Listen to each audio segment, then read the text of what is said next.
कौन थी वो? मैं 8 महीने की प्रेग्नेंट थी और अपनी डिलीवरी के लिए अपने मायके गई थी।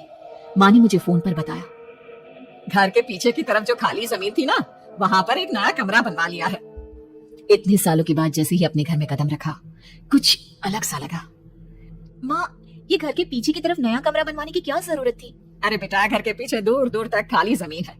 तेरे पापा को कई दिनों से लग रहा था कि यहाँ पर एक कमरा बनवा लेंगे तो ताजा हवा मिल जाया करेगी।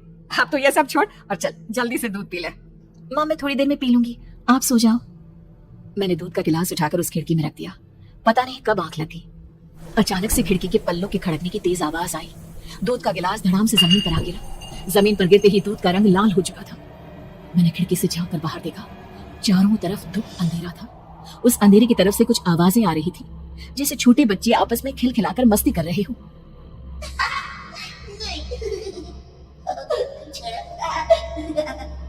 इतनी रात को इतने घनघोर अंधेरे में बच्चों की आवाज कैसे आ रही है? घड़ी में वक्त देखा तो ठीक 12 बजे थे। देखकर मैं सन्न रह गई। बुरी आत्माओं और भूतों की कई कहानियां मैं सुन चुकी थी। वक्त भी कुछ ऐसा ही था। ऊपर से मैं प्रेग्नेंट। सुना था कि ऐसे वक्त में अक्सर बुरी आत्माएं औरतों का पीछा करती हैं, तो क्या मेरे पीछे भी? पसीने से तरबतर बड़ी मुश्किल से, जैसे कांपते हाथों से मैंने उस खिड़की को बंद किया। जल्दी से जल्दी उस कमरे से बाहर निकलकर माँ के पास जाने के बारे में सोचा, लेकिन जैसे ही दरवाजे की तरफ पलटी, लगा कोई साया हवा की स्पीड से दरवाजे के सामने से गुजर गया।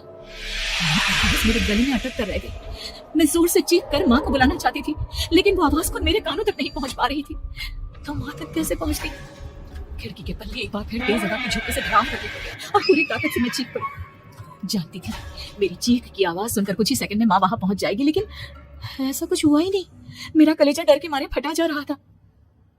आखिर माँ ने मेरी आवाज क्यों नहीं सुनी? इतनी गहरी नींद में तो माँ कभी नहीं सोती। ठीक पीछे खुली हुई वो खिड़की। मुझ में इतनी ताकत नहीं बची थी कि मैं पलटकर उस तरफ देख भी सकूं। हवा का एक सनसनाता हुआ झोंका उसी वक्त मेरे कानों से आकर टकराया। लगा जैसे किसी ने दबी हुई आवाज में धीरे से मुझसे कहा, चली जाओ यहाँ से। मैंने दोनों हाथ अपने कानों पर रख लिए और एक बार फिर ताकत लगाकर जोर से चीखने की कोशिश की। मेरी आवाज उस कमरे की दीवारों से टकराकर वापस मुझे ही सुनाई दे रही थी। जितनी ताकत के साथ मैंने चीखने की कोशिश की थी, कुछ ही देर बाद उससे कहीं ज्यादा तेज और दर्दनाक चीख मुझे सुनाई देने लगी। ये आवाज ठीक मेरे पीछे खिड़की से आ रही थी। वो आवाज मेरे कानों में पिघलते हुए लोहे की तरह गिर रही थी। उन आवाजों में हैवानियत थी। वो आवाज किसी इंसान की नहीं है, इतना मैं समझ चुकी थी। कांप रहे हाथों से मैंने अंधेरे में कुछ ढूंढने की कोशिश की। तभी अचानक मेरा हाथ बेड पर रखी टॉर्च पर पड़ा। किसी तरह ताकत लगाकर टॉर्च का बटन ऑन किया, लेकिन ये क्या? सामने दरवाजे पर 3 छोटी लड़कियां खड़ी हुई थी। उनके हाथ में स्टील के चमचमाते हुए चाकू थे। मैं घबराकर लड़खड़ाई और पीछे की तरफ हटी, लेकिन तब तक वो मेरे पास आ चुकी थी। उनकी गर्दन टेढ़ी थी और उनके हाथों की वो चाकू मेरे पेट को निशाना बनाने को तैयार।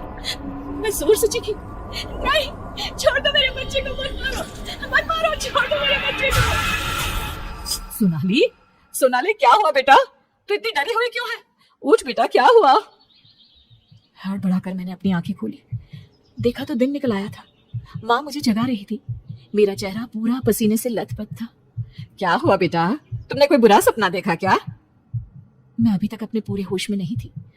वो मेरे बच्चे को मार देगी माँ। वो लड़की मेरे बच्चे को। मैंने घबराकर अपने पेट को छुआ। सब कुछ ठीक था, और वो दूध जो रात को यहाँ पर गिर गया था, उसका रंग लाल हो गया था। माँ ने हंसते हुए दूध का गिलास मुझे दिखाया। तुमने दूध पिया ही नहीं, पूरा का पूरा ऐसे ही रखा हुआ है। तुमसे कहा था ना सोनाली, सेहत के लिए लापरवाही ठीक नहीं बेटा। लेकिन मैंने तो सब कुछ अपनी खुली आंखों से देखा था। ये सपना कैसे हो सकता है?